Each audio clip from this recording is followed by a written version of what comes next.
Right up to date with the latest from the German city of Munich, where 28 people have been injured. These are some of the pictures from the aftermath of what appears to have been, and this hasn't been confirmed, but a vehicle attack on a trade union rally in the city of Munich. Now, the police are saying that they have detained a 24-year-old Afghan asylum seeker who was known to the police, and the Bavarian Prime Minister Markus Söder has said it was a suspected attack. It was probably an attack, said the Bavarian Prime Minister, who was at the scene of that incident. And the police are saying that a vehicle approached the rally, came up, accelerated very fast indeed. One shot was fired at the vehicle, and the suspect was detained. Let's bring in our Germany correspondent, Damien McGuinness, who's in Berlin for us right now. Damien, just bring us up to date with the details that you have about what happened there in Munich. Yeah, as you were saying, Ben, we're getting a lot more concrete details from police and officials about what happened step by step. So police have told us that the large demonstration, the trade union demonstration, at this busy intersection was accompanied by lots of police vehicles, including there's a police car behind the demonstration. They noticed that a beige Mini Cooper was driving along behind the demonstration, then suddenly sped up as if to overtake and then rammed into the crowd, indicating, according to officials, that this does seem to have been an intentional attack, as they put it.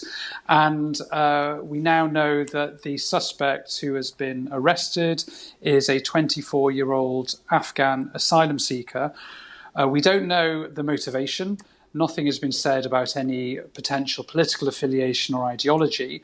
But I think we can say already that this is going to have, again, huge political ramifications, because we've got elections here in 10 days' time, and already the topic of migration connected to criminal acts has been huge here. It's been an incredibly controversial and divisive debate, in the televised debate even between Chancellor Olaf Scholz and his contender, Friedrich Merz, the leader of the Conservatives. And I think what we're going to see now is an increased focus, if that's even possible, on migration.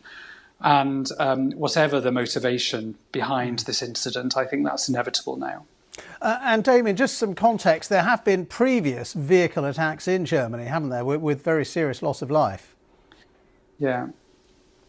Yeah, and that's why the issue of security is playing so big in the election campaign right now. So you'll probably remember, Ben, that just before Christmas, there was a car attack on a Christmas market in the eastern German city of Magdeburg, and there a man rammed a car into a large crowd, and that shocked the nation. Then last month there was another attack, a knife attack in Aschaffenburg, where a man who had come to Germany from Afghanistan attacked a group of kindergarten children, killing a child and a passerby who tried to intervene. That's also shocked the nation.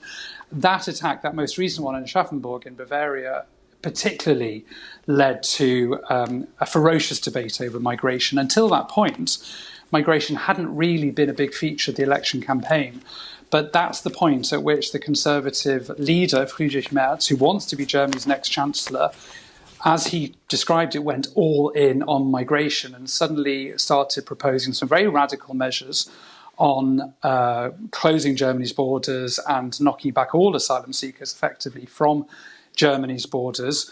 Those measures were seen as very controversial by a lot of people, but nevertheless it puts migration first and top of the campaign.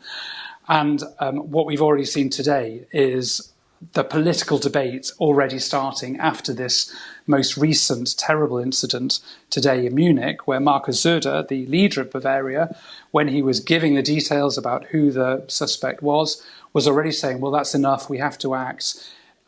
Basically saying, talking politically about this terrible incident. So I think this is really going to impact the election, and it's only going to make an already ferocious campaign and debate over migration even fiercer. Damien, for the moment, thank you very much indeed. But